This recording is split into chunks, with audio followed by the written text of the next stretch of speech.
आज फिर हमारे पास एक नई प्रिंटर आई है जिसका न जो HP का है और कलर है।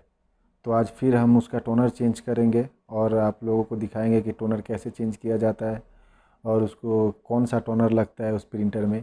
फिर हम लोग फिर स्टार्ट करते। चलिए स्टार्ट करने से पहले और आप देख रहे हैं नूर टेक्नोलॉजी ज्ञान, और अभी तक आपने मेरे चैनल को सब्सक्राइब नहीं किया है तो प्लीज़ सब्सक्राइब कर दीजिए, लाइक कर दीजिए, ताकि प्रिंटर से रिलेटेड हो, कंप्यूटर से रिलेटेड हो, तो टेक्नोलॉजी से रिलेटेड हो, वो सारी वीडियो हम आप तक पहुँचाते रहें।